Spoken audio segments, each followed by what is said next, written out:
Hey guys,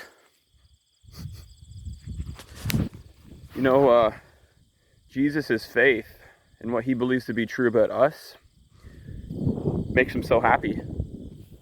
What Jesus believes to be true about us makes him so happy. He believes that we're very good, that there's nothing wrong with us, even when it seems like there's something wrong with us. He sees it that he has already overcome that. He said, take heart, don't be troubled, for he's overcome the world. He's overcome our worlds. He's overcome all sickness, sin, and death. Everything bad, any definition of something that's bad, he's overcome it. And he's replaced it with his goodness of what he truly knows to be true about us, which is what's true about him.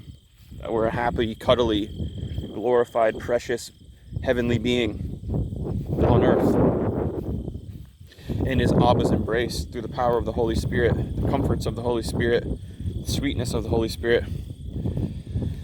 This is what's true about us. And yes, James said to rejoice in the midst of, or count it all as joy when bad things are happening to you, because it's going to try your faith. It's going to reveal what Jesus believes to be true about you in the midst of that. And it's going to make you stronger in the faith, in his faith. You're going to learn to rest more, because that's what faith really is. You're resting in what he knows to be true. You're not siding with lies. You're not getting shaken up by lies as much as they can hurt and as crazy bad as they could feel and be to you. We're resting in his power, resting in what his perceptions breathed upon and in our hearts through the Holy Spirit. We're seeing what he knows to be true. And it can be very tricky because we've been so accustomed to believing what we see and what we can experience with our five physical senses is true. We think that that is more true than what Jesus says, just because maybe we've never experienced what Jesus says much.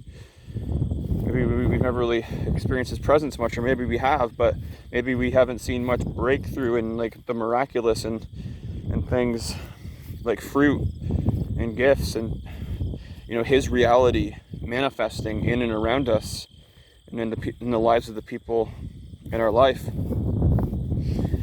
But take heart, for Jesus has overcome the world. And it's actually, it can seem like, oh, it's a stressful thing. I gotta have this faith, I gotta do this. But really, it's actually the most effortless thing. It's actually us totally dependent upon him, being totally dependent on him, totally reliant on Jesus, on his perceptions, him showing us what is true. And it's actually one with our being. His being is one with our being. What he knows to be true is becoming, and it already is, but it's manifesting with what we believe to be true. We're like one, we see things together, and it's who we truly are. It's who he's designed us to be. And as we just soak in his presence, as we listen to his words in the scriptures, as we listen to good sermons on the finished work, by people like John Crowder or Eric Wilding or Matt Spinks or someone, lots of other people that I don't even know their names. I'm sure you can find them out there, but those are three of my favorite ones, definitely.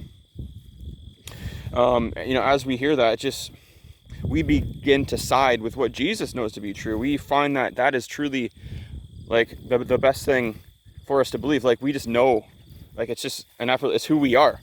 We're designed to believe. We're designed for us to rest in his presence, knowing all things through us, his perceptions about things. That we are good, glorified heavenly beings on earth. And we don't work up a sweat trying to make something shift in our life, or having to try to figure out something physically. We got to do something physically to change the physical circumstance. But no, his spiritual reality, which has united all the physical things to it, it's going to just bubble up in you, around you, manifest through you. Wherever you need something good to happen, just acknowledge that it's already yours. Acknowledge that it's already taken care of. And that's not what's going to make it manifest, but it's because he loves you. You're just coming into this place of rest, this place of receptivity with his spirit, and he is manifesting these things in your experience for you. So just rest. You are loved. Everything's taken care of.